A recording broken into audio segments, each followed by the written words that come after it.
There was a period in my life when I was very busy. Not busy to the point of exhaustion, but busy enough that there was no empty space left. My schedule was rarely clear. Every day, there was something to do, somewhere to be, someone to reply to.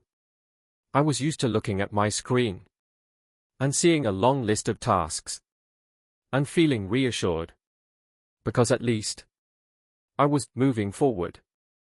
Not so busy that I couldn't breathe, but busy enough that I didn't have time to think. I would wake up, and the first thing I did was check my phone. Were there any messages I hadn't replied to? Any new tasks that had come in? Before I could even feel whether I was tired or awake, I was already pulled into the rhythm of the day. My days were divided into small blocks: morning, afternoon, evening.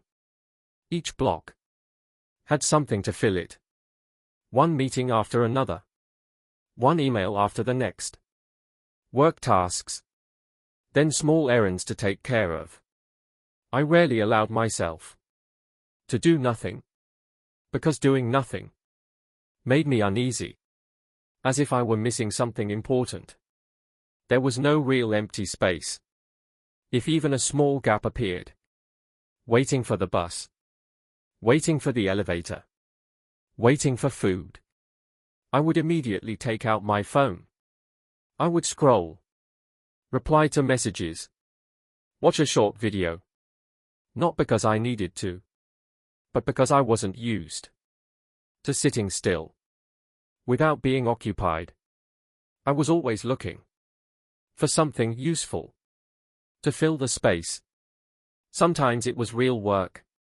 Sometimes it was just the feeling of being busy. I thought I was living with purpose. I believed that because I was doing so much, I must be moving in the right direction. That being busy meant progress. That as long as I didn't stop, I wasn't lost. But looking back, I realize I wasn't really going anywhere. I was just trying to keep up. Keeping up with deadlines. Keeping up with other people. Keeping up with the rhythm of life I had never chosen, but kept running after anyway. And while I was running, I no longer had the time to ask, where am I actually running to? In the morning, I wake up with a to-do list in my head. Sometimes before my eyes are even fully open, I remember which emails I need to send, who I need to call, what has to be finished before noon. The first feeling of the day is not, how am I? But, how many things are still undone? At night, I go to sleep with the feeling that I've completed another day. Not a feeling of fulfillment, but relief. Relief that at least nothing important was missed. I lie there, running through my schedule in my mind, seeing everything marked as done. And I treat that as a small kind of success. I check off each task. The lines on the list slowly disappear, replaced by check marks. I look at those marks with a quiet sense of reassurance, as if each one proves that today was not wasted. I reply to every message. Work messages, personal messages, even the ones that aren't that important, but still need an answer. I'm used to replying quickly, clearly, at the right time. I don't make people wait. And I don't let myself be seen as slow or unreliable. I handle every request. If something comes in, I deal with it. If it hasn't come yet, I prepare. I don't let things pile up. I take pride in being someone who can manage, someone others can rely on. But sometimes, in a very ordinary conversation, someone asks me, "So what are you actually moving toward?"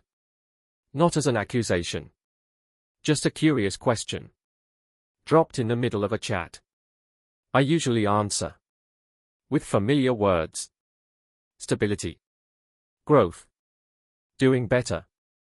They come out smoothly. Like standard replies. Everyone uses. They sound reasonable. They make people nod. They save me from having to explain more. But after I say them, I often feel a small silence inside. Because I know those words don't really say what I want. They only describe a general state that everyone aims for. They have no image, no feeling, no place I can picture myself actually reaching. I can be very clear about what I need to do today, but I am very unclear about where all of it is leading me. I realized something strange. I can speak very clearly about what I'm doing. I know which deadlines I'm chasing, which targets I'm aiming for, how I'm preparing for the next step. I can explain why this task matters, why that one is necessary, why now is not the time to stop. I'm used to speaking in words like must, should, and need. But I'm vague about why I'm doing any of it. When I'm alone, when no one is asking me anything, when I don't have to prove myself, I realize how rarely I ask, do I actually want this? Or am I just following it? Because I already started. I know I have to finish this project, reach that milestone, accumulate this or that. I know every step of the path I'm on. But if I remove all the have to because it's reasonable, because it's safe, because others expect it, I'm not sure what's left that's strong enough to call a desire. Some of the things I do are not driven by wanting the result. They are driven by fear of what would happen if I didn't do them. Fear of falling behind. Fear of being left out. Fear of having to explain why I'm not like everyone else. And over time, that fear has dressed itself up as ambition. I stay busy. My days are filled with things that look important. I move. I handle. I respond. I complete. I rarely find myself sitting still without being pulled into something. But the busier I become, the harder it is to tell whether I'm moving forward or just spending my time in an organized way. It feels like running fast on a road that's already been drawn without knowing where it ends, or even if it's where I want to go. Some days, I move from one task to the next, like a reflex. There is no space between them. I finish one call and immediately open another email. I close one file and open the next. I switch so quickly that I don't even notice whether I'm tired or not.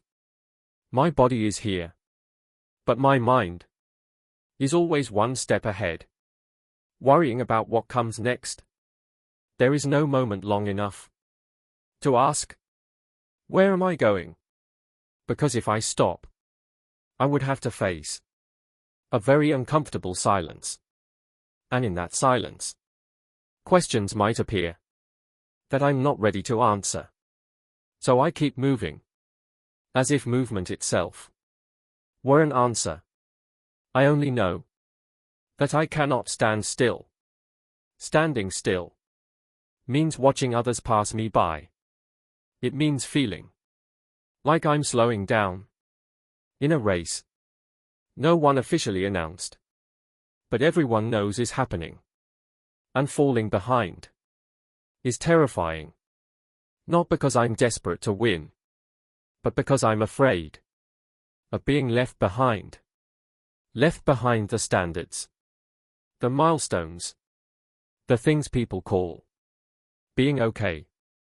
I'm afraid that one day I'll look around and find myself the only one who doesn't know where they are on that shared map. So I keep going. I go faster. Not because I have more energy, but because I don't dare to slow down. I stay busier. I fill my days with tasks, so I don't have to fill them with questions. I move to a rhythm that everyone else is following. A rhythm that, if I don't follow it, makes me feel lost, even if it isn't the rhythm I truly want. And in all that moving forward, I slowly forget that I also have the right to choose whether I want to walk to that rhythm at all. Then, one moment, quiet and unexpected, I realized something. Not in a deep conversation, not after a shock, just in a very ordinary moment, when I sat still among all the waiting tasks and suddenly felt a tiredness that wasn't in my body, but somewhere inside. I felt like I was running on a conveyor belt. Not because I wanted to run, but because the belt was moving. Everything kept flowing forward, and I had to keep stepping just to avoid falling. I didn't choose the direction. I didn't know the destination. I only knew that if I stopped, I would feel left behind, out of rhythm, wrong. I didn't have to choose a path. I just had to keep my balance and not fall. I kept myself busy, reasonable, correct. I learned to adapt to the speed around me, to what was called progress. Each day, I took a few more steps on that moving belt. Not because I wanted to reach somewhere, but because everyone around me was stepping too. From the outside, it looked like I was moving forward. I gained more experience, more responsibility, more things to write on a resume. My life looked like it was going somewhere. There was motion. There was growth. But inside, I knew something deeply uncomfortable. I didn't know where I was being taken. I didn't know what the end of the belt was. I didn't know when it would stop. And more importantly, I didn't know whether, when it did, I would even want to step off. All I knew was that I was moving, and that movement was being called progress. But for the first time, I asked myself, if I keep stepping like this, who will I become in the end? Have you ever been like this too? You have a schedule. You have plans. You have many things to do. Your calendar is filled with meetings, tasks, reminders. Your phone is always buzzing. Someone is waiting for your reply. Something is waiting to be handled. There are things that must be finished before a certain time. Your days are rarely empty. And when they are, you quickly fill them with something else. From the outside, you look very busy, maybe even praised for being hardworking, active, always moving. But then there are very quiet moments when all the notifications are turned off, when no one is messaging you, when you are alone, maybe in your room, on your bed, or in a cafe, with nothing that needs to be done right now. In those moments, are you sure you know what you are living for? Not what you are doing, but why you are doing all of it. You can list very quickly everything you have to do tomorrow. But if someone asked you, where is all of this taking you? Could you answer? Are you just busy? Or are you actually going somewhere? Somewhere that, if you stopped and looked around, you could say, yes, I want to be here. Or are you simply running to the rhythm of a life that is busy, reasonable, correct, but you're not sure it truly belongs to you? I began to question the very idea of being busy. Before that, I used to believe that being busy was good. Busy meant I had things to do, that I had value, that I had a place. In a society where everyone asks, have you been busy lately? Answering, very busy, is almost a way of saying that you're living the right way. Busy people are respected. Busy people are seen as moving forward. People who aren't busy are treated as if they are wasting time. So everyone tries to stay busy. We fill our calendars. We fill our days. We even fill the smallest gaps with work, messages, content, information. Sitting still for even a moment can make us feel guilty, as if doing nothing means falling behind in an invisible race. But the busier I became, the more I noticed something strange. So many people are moving very fast, without being sure where they're going. Being busy doesn't always mean living a meaningful life. Often, being busy is just a subtle way of avoiding hard questions. Questions no one forces you to answer. But once you hear them, you can't pretend you never did. Questions like, what am I moving toward? Not this week. Not this quarter. But in my whole life. If I keep going on this path, at this pace, with these choices, who will I be 5 years from now? More grounded? Or just a more exhausted version of myself? And the hardest question, is this life actually what I want? Not a life that is fine. Not a life that is reasonable. But a life that, if I could choose again, I would still step into.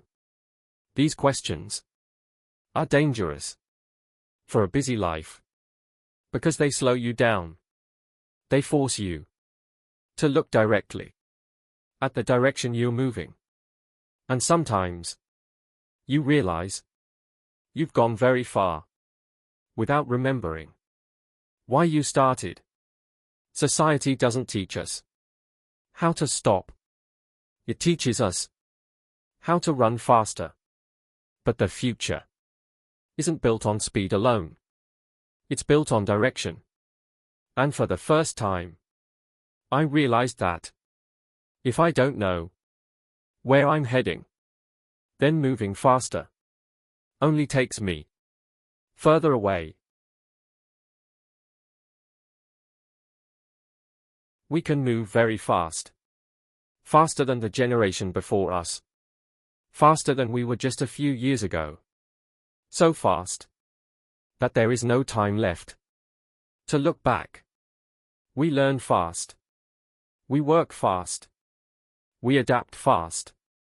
We change jobs. Change skills. Change roles. Even change the way we describe ourselves.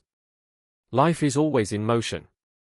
There is always something new to keep up with.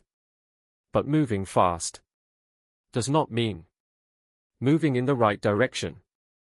Often, we are simply getting farther and farther from where we started, without knowing where we are going. We can do so much. We build careers. We build images. We build personal brands. We build things that can be measured. Money. Achievements. Titles. Each day, we place another brick on what we call the future. But rarely do we stop to ask, am I building a home? Or just stacking bricks according to someone else's blueprint? Some people achieve a great deal, yet every night they still feel empty. Not because they lack anything, but because they have built so much that none of it truly belongs to them. And sometimes the most frightening thing is not failure. Failure is visible. You know where you are. You still have a chance to change direction. What's more frightening is success. Success in a life that society applauds. Success in a role that others admire. But when the lights go out, when no one is watching, you no longer recognize yourself in it. Successful, but not your own. And that is a very subtle way of being lost. Because everything looks right, except you are no longer there. I don't have the answers. Not in the sense of not having thought about it yet, but in the sense of truly not knowing. Those questions don't give me a clear path. They don't draw a concrete plan. They simply make me look at the life I'm living through a different lens. Slower, more doubtful, and more honest. But since I started asking them, I know one thing. I no longer want to live just to keep up. I don't want to run just because everyone else is running. I don't want to call being busy progress anymore. I don't want to use my exhaustion as proof that I'm living the right way. I've started wanting to know more about my own direction, not the direction others think is reasonable, not the one that makes my family feel safe, but the direction that I would still walk toward, even if I had to go alone. I want to know, where am I going? Not next week, not in a few years, but in the larger picture of my life. And more importantly, why am I going that way? Because I truly believe in it? Or because I'm afraid to turn somewhere else? Those questions don't give me answers, but they do something more important. They begin to separate what I do from who I am. And from there, a deeper, harder question appears. If I remove all the roles, all the titles, all the expectations, if I am no longer my job, no longer my achievements, no longer my image, then who, in the end, am I?